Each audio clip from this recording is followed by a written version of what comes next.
Okay, so here we go. Hopefully you'll be able to see. I thought I'll get in the way.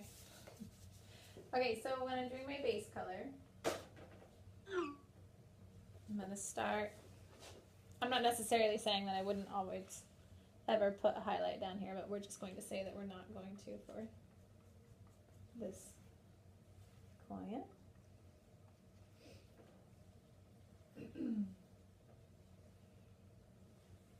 Sometimes I do put highlights down here, but just for the sake of today, we will not.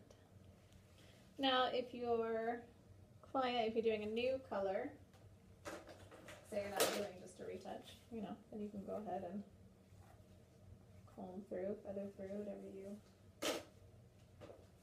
like.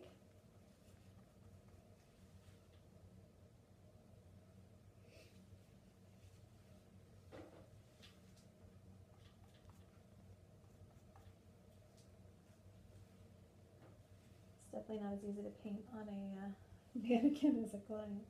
That's for sure.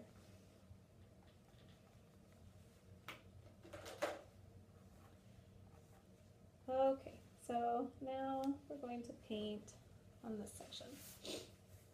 All right, so first of all, I'm going to make sure that all these little hairs, these little flyaways that maybe you can kind of see, that those are all tucked up nice and tight.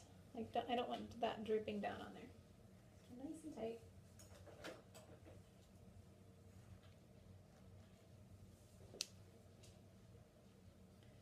Okay, so I am going to go ahead and paint her roots, but I'm going to, instead of, you know, normally I want to be careful not to get too much color on there, so I'm going to go this way. You can see I'm getting more color here and then just very concentrated right there. I'm just making sure I'm only hitting her roots. I don't want excess color on there for when I paint this way.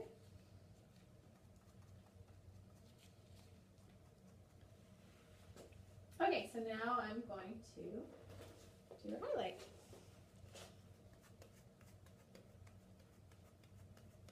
So I'm just working my lightener so that it's nice and smooth so there's no clumps in it.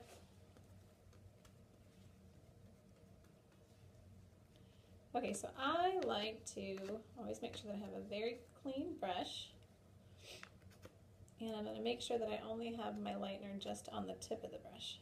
So that's just on the tip, meaning that it's not just like all up the brush, or definitely not all up the bristles. So just on the tip of the brush. So I'm going to clean the edge off there. Make sure I have a nice clean brush. And I'm just going to make sure that it's on the tip of the brush, like that.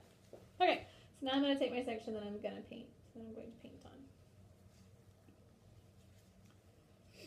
Okay, so my color is in there, but see, I didn't put a ton of color in there, just enough to get my gray coverage, but not enough to overly saturate it. So then I'm just going to paint over top of it. Nice, smooth, even strokes, kind of the side of your brush, a little bit more than the tip of your brush. If you paint like this, like a 90-degree angle, you might have a tendency to push the lightener too far down underneath there. Whereas if you do it kind of like at a 45-degree angle and sweep a little bit more instead of push, then you'll stay more on the surface of the hair. I like to use this. One of the things I love about this brush is these are Candy's brushes. With this tail on it, I use that tail to wipe underneath of this section to make sure there's no color underneath there. See how just a little bit came off on there? If I hadn't done that, that's the part that would bleed on that section underneath. So I'm going to wipe that off. And I'm going to come over here to the next section. So again, just a little bit of, and then I'm going to paint here.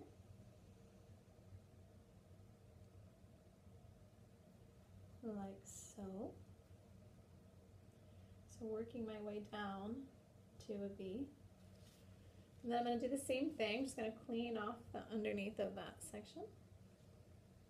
And then I'm going to close my V right here. But see, I'm still holding this pretty tightly. So I don't have her hair all loosey-goosey. I'm holding it really tight.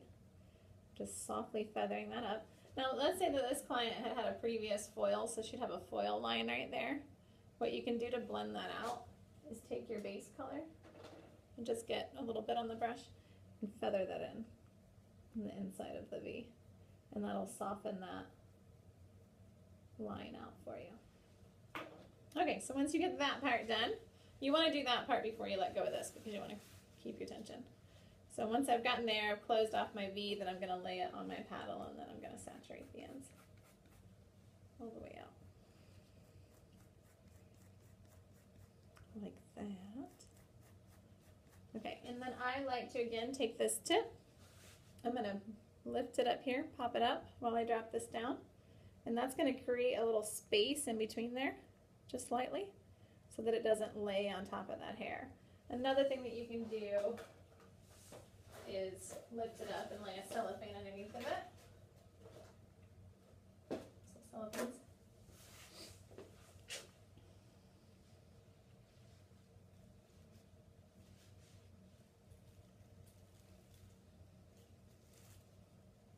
The cellophanes can be used for separation, but I predominantly use them to keep the lightener moist, damp, so it'll stay active longer. Uh-oh, tore that one off a little bit too small.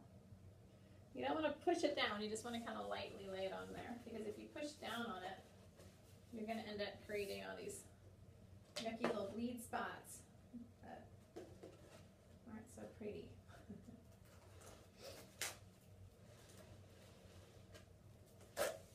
Okay, so it's just ever so lightly, don't push it down. So then you just would keep working up the head, going section by section. And again, I know you don't need me to paint the whole thing, so I'm not going to do that. So we'll just act like we're